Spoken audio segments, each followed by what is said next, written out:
Assalamualaikum warahmatullahi wabarakatuh. Saya Yulia Syarifah dengan NIM 2302020034. Di sini saya akan mengerjakan tugas pengenalan pola.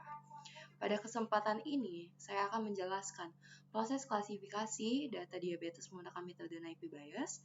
Metode ini digunakan pada mata kuliah pengenalan pola untuk memprediksi apakah seseorang berpotensi menderita diabetes atau tidak berdasarkan data medis yang tersedia. Baiklah. Pada langkah pertama, kita mengimpor library. Langkah pertama yang dilakukan adalah mengimpor library yang dibutuhkan. Library Pandas dan NumPy digunakan untuk membaca dan mengelola data. Library Matplotlib dan Seborn digunakan untuk membantu menampilkan hasil dalam bentuk visual.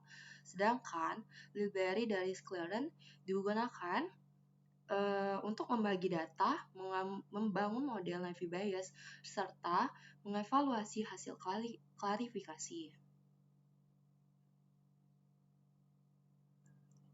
Oke, pada langkah kedua, membuat dataset diabetes. Dataset yang digunakan adalah dataset diabetes yang terdiri dari 768 data pasien. Data ini memiliki 8 atribut medis seperti jumlah kehamilan, kadar glukosa, tekanan darah, dan usia, serta satu label yaitu kolom luaran. Kolom luaran menunjukkan apakah pasien menderita diabetes atau tidak. Di langkah ketiga, kita menyiapkan data untuk model. Sebelum data digunakan untuk pelatihan model, dilakukan tahap processing. Pada tahap ini, beberapa atribut seperti glukosa, tekanan darah, insulin, dan BMI tidak boleh bernilai 0, karena secara medis nilai tersebut tidak masuk akal. Oleh karena itu, nilai 0 diganti menjadi nilai kosong atau NaN, kemudian diisi menggunakan nilai rata-rata dari masing-masing atribut. Tahap ini dilakukan agar data yang digunakan lebih bersih dan tidak menyebabkan kesalahan pada proses klasifikasi. Kita lanjut ke langkah keempat, yaitu melatih model Naipy Bayes. Setelah processing selesai, data dipisahkan menjadi dua bagian, yaitu fitur dan label. Fitur berisi seluruh atribut medis, sedangkan label berisi kolom luaran, label berisi kolom luaran sebagai target klasifikasi. Selanjutnya, dilakukan normalisasi data. Agar setiap fitur berada pada skala yang sama, normalisasi ini bertujuan untuk membantu meningkatkan kinerja model dan membuat perhitungan menjadi lebih stabil. Lanjut, kita ke langkah kelima, yaitu memprediksi dan evaluasi model. Dataset kemudian dibagi menjadi data pelatihan dan data pengujian. Sebanyak 80% data digunakan untuk melatih model, sedangkan 20% data digunakan untuk menguji performa model. Dan langkah keenam, visualisasi confusion matrix. Pada tahap ini, model Gaussian Naipy Bayes digunakan untuk melakukan proses pelatihan.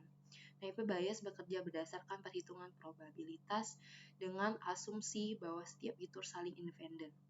Meskipun asumsi ini cukup sederhana, metode Naipy Bayes mampu memberikan hasil yang cukup baik, terutama pada dataset dengan jumlah data yang tidak terlalu besar.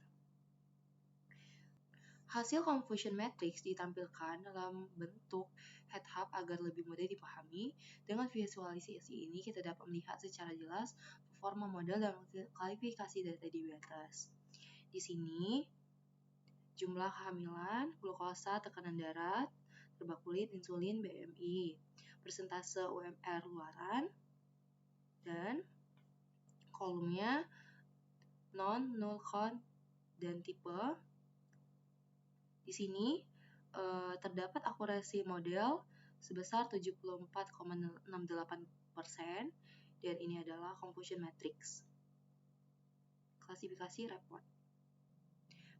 Berdasar hasil penguji, metode Naipy Bayes dapat digunakan untuk mengklarifikasi data diabetes dengan cukup baik. Metode ini memiliki kelebihan yaitu sederhana, cepat, dan mudah dipahami, namun Naipy Bayes juga memiliki keterbatasan karena mengasumsi setiap fitur saling independen.